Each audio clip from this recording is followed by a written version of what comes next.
очень красивые дома.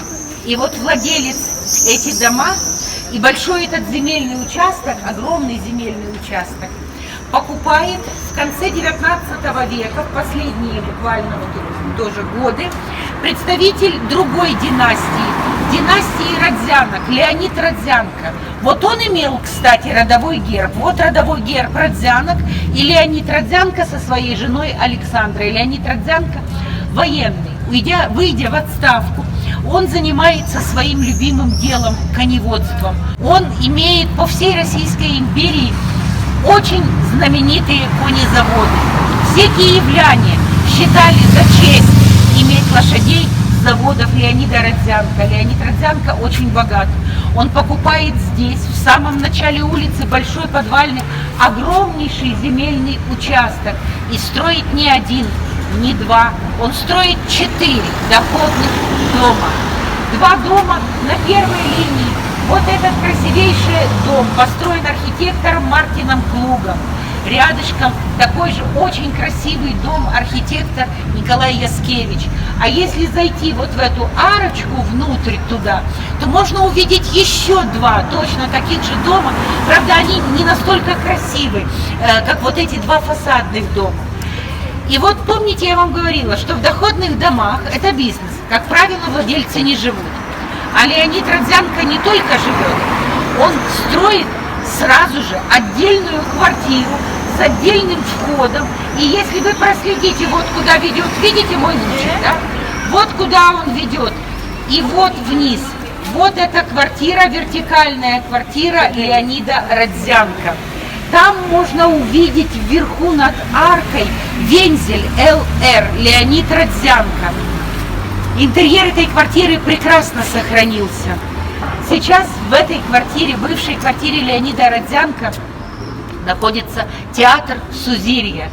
Если кто-то из вас там был, замечательно видели над камином портрет Леонида Родзянко на лошади, его любимая лошадь Ракета.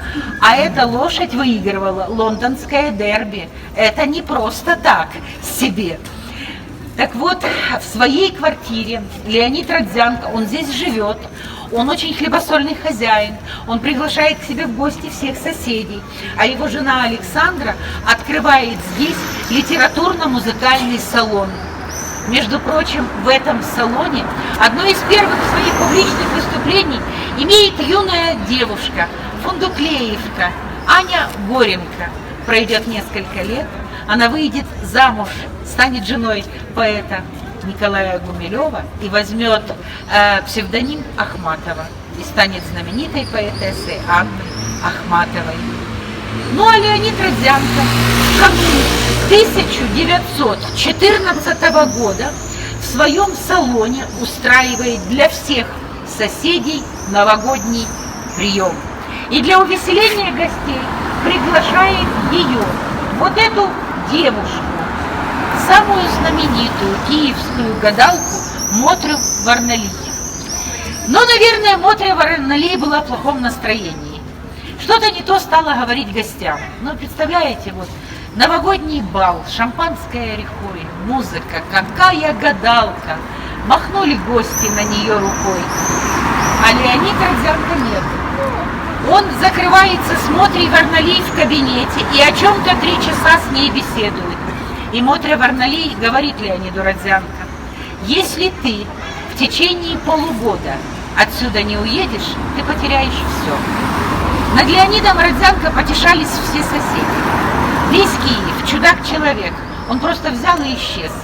Он очень быстро, за несколько месяцев, продает все свои заводы, всю недвижимость. Вот эти 4 доходных дома со своей квартирой, всю землю, все переводит в звонкую монету и вместе с семьей уезжает очень далеко, не в Европу даже, он уезжает в Америку, вкладывает все там очень выгодно и становится американским миллионером. А теперь вспомните, канун какого года? 1914-го. Первая мировая война.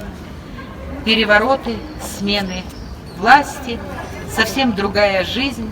Что стало с теми киевлянами, которые не поверили ей, самой знаменитой гадалке Мотре Варнами.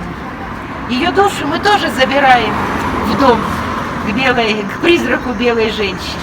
Ну что ж, дом уже ждет нас.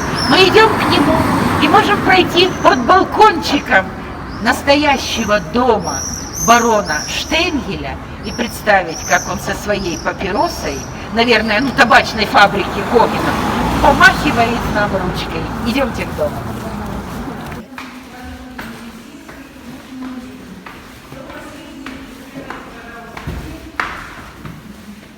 Мы не знаем назначения вот этого помещения рядом с входом в квартиру. Но можно предположить, ведь владелец квартиры, наверное, занимался каким-то бизнесом, да, может быть, врач практику имел. К нему пришли клиенты или деловой партнер, а у жены мигрень, она вообще в неглиже, в квартире бегают дети. А вот здесь очень удобно, рядом с квартирой, вот такое помещение с таким милым эркером, где можно заключить деловую сделку, провести переговоры, проводить гостя. Может быть, так это оно и было. Мы не знаем точного назначения этой комнаты. И отсюда, из этой комнаты, с нами начинает путешествие по дому призрак белой дамы. Но мы не боимся, да? Мы же ей привели подружек. Ей будет чем заняться ночью. Арка родная. Фризы эти все родные. Может быть, сохранились из-за того, что высоко находятся. А еще в этой комнате вы обратили уже внимание на вот эту печь. В этом доме везде сохранились все печи и камины. Жемчужные слезы вот в истории нашего города. В Киеве сохранилось 4 дома, 4, где сохранились вот эти печи и камины. Один из этих домов – дом, в котором мы с вами находимся. Вот эти все чугунные задвижки, кстати, все печи и камины рабочие до сих пор. Вот эти чугунные задвижки, там двойные, можно открыть, посмотреть с той стороны клеймо заводчика-производителя. Санкт-Петербург, знаменитая фирма, выпускавшая вот такие оснащения, чугунное оснащение для печей и каминов. В эркере находится еще одна маленькая печь с такими красивейшими изразцами. И вот представить во всем этом великолепии, коммунальные десятилетия коммунальных квартир. Но, наверное, топить нужно было всем греться, да? А печи и камины, все вот эти воздуховоды работают до сих пор, они все рабочие. Дом был коммунальный, но вот как-то удалось, да, вот печи и камины, их как-то защитили сразу. Но всего 4 дома. Вот такое великолепие. А дом, помните, я вам говорила, он с нами разговаривает. Мы с вами понимаем, не было. Дом нам подсказывает, вот он, нарушена лепнина. А теперь еще вот такое же арочное перекрытие. Вот оно, родное. Мы понимаем, что этой стены, скорее всего, не было. Наверное, это вход-переход в квартиру был. Ведь зачем хозяин, владельцу квартиры, завершив свои дела, зачем выходить на лестничную клетку, да, туда, в лестницу? Он опять одевал что там, тапочки, пантофли, как тогда говорили, и заходил к себе в квартиру. Вход, да, вот мы с вами вошли в квартиру. За вашей спиной, или вот кто-то смотрит как раз, все нормально, это шкаф. И стенной шкаф этот был всегда. Вы помните толщину, да, вот арочные, вы видели эти стены. В этом, это шкаф, он и сейчас как шкаф используется. Может, он закрыт? Ну вот открыть, можете открыть, вот там только аккуратно. Да, пожалуйста, вот толщина в арочном этом шкаф. Мы можем предположить, мы вошли как в вестибюль, ну, в коридор, как мы сейчас говорим, там, в прихожую, да? Прихожую. Здесь, наверное, было зеркало, дамы могли носик попудрить, мужчина мог оставить там, что он тогда оставлял? Шляпу. Цилиндр вот мог тут оставить. Трость. Трость. И дом нам подсказывает, возможно, здесь мы можем предположить, что здесь могли быть витражи, например, да, все заложено. А посмотрите, пожалуйста, на вот эту стену, где лопнула штукатурка. Арка. Арка. Помните, арочная, я вам сказала, да, все здесь, вот перекрытия, вот дверные, а все вот эти арочные. Здесь очень маленькая девушки, без меня никуда, там сама. Много чего сама делается, я не хочу вас пугать, но на прошлой экскурсии вот там летучая мышь оказалась, да. Я сказала, птичка залетела, пока она круги надо мной нарезала. Но все так визжали, что все их фотографировали. Так что помещение очень маленькое. Мы не знаем, возможно, здесь была детская, может быть, это была спальня. Но заглянуть туда все-таки я хочу вам показать.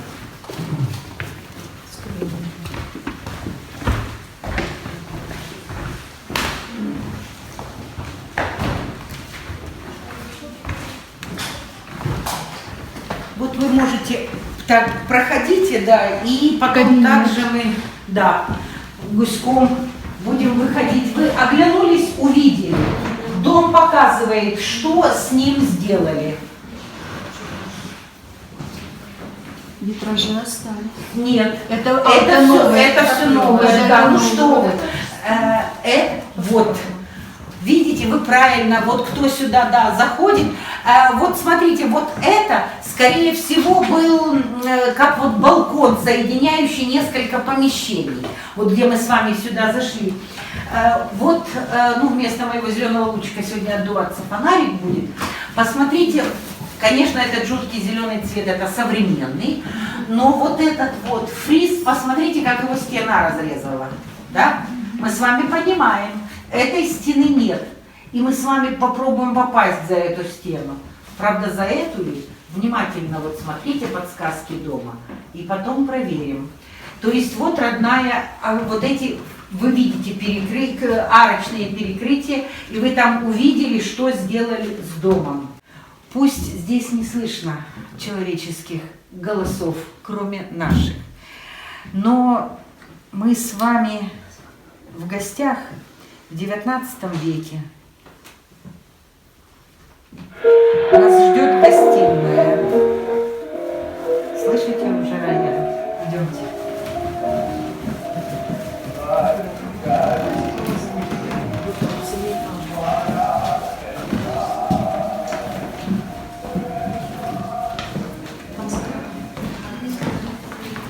Не пробовала.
Владимир Сабинин часто гастролировал в нашем городе, пел на сцене городского театра и национальной оперы,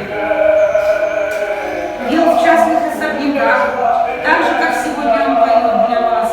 Вот вы входили и все смотрели на этот красивый камин. Настоящее произведение искусства. Скажите, он правильно стоит? Нет, там перегородка, он по центру стоит. Он должен правильно. Он стоит не на месте. Вернее, он стоит на месте. Стену поставить. Вот показывает мой фонарик.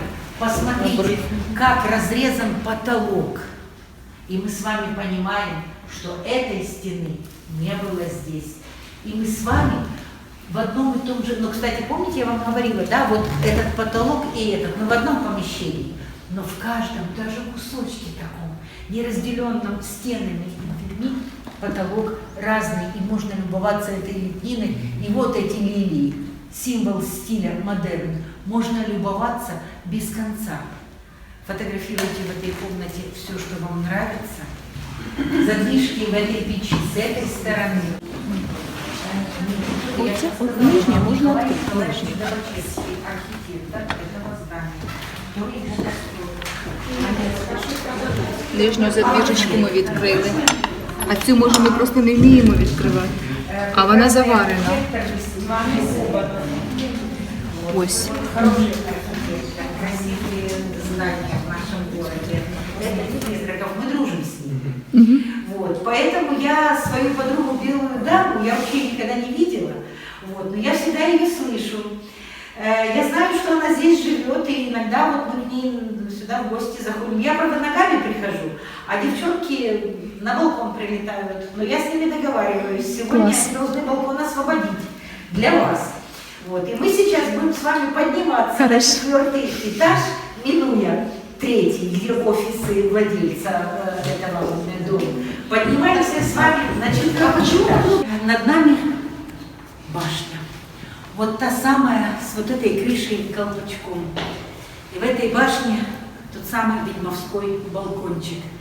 Маленький, крошечный балкончик, на котором можно загадывать желания, целоваться, улетать с него не надо.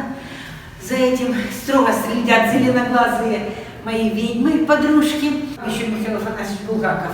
Как он говорил, не все киевлянки ведьмы, но каждая ведьма киевлянка. Это там инквизиция жгла своих милых женщин. И генофонд не сохранила. А в Киеве ведьм никогда не жгли. Ведьм выгнать могли. Ну, могли в Днепр бросить. Правда, руки-ноги, вот крест-накрест. Связывали, утонула ведьма. Не повезло. Выплыла, на всякий случай выгнали. Но костры здесь не горели. И мы, киевлянки, свой генофонд сохранили. И зеленые глаза у нас блестят, когда мы захотим. Ну что ж, подружки балкон стерегут. Они вас пугать не будут, освобождают его для вас. Призрак Белой Дамы желание ваше исполнит. Главное, дверь открыть. Какую дверь открывать будем? Какую? Ну, я так и поняла, когда вы сказали про дверь, этих вот, да, вот, метлы, все правильно. Может, я вас встречала, нет? На балкончике. На балкончике. Ну, не только, мы везде путешествуем, правда? Кстати, по ночам мы только босиком путешествуем, да? Поэтому глина-то волков киевских теплая, босиком. Балкончик маленький. Выходить на балкончик вы будете по 2 человека. Вы успеете все сфотографироваться, загадать желание. Ну и первой, конечно, пойдет зеленоглазая гостья, которая услышала подружек зеленоглазых. Ну, прошу вас, я А вот такая дверь. поднимаемся со мной часть, Боковая. и потом меняться. Ой, как интересно.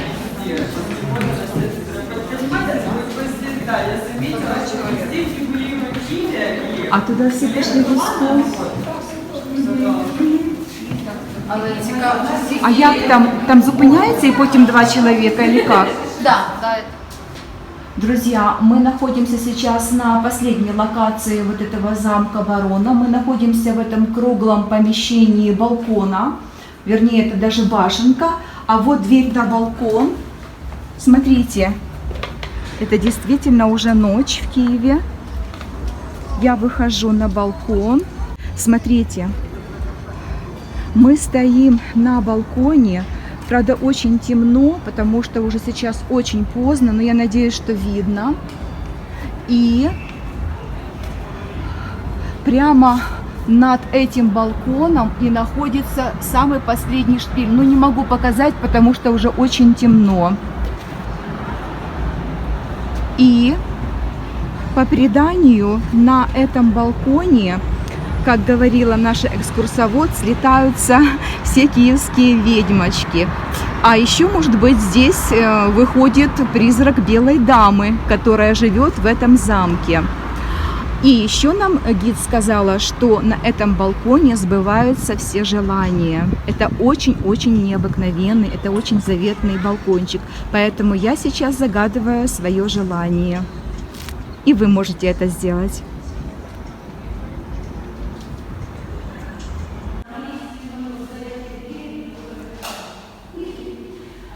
Все, свет потушили, друзья. И мы спускаемся с вами почти по темным ступенькам этого замка.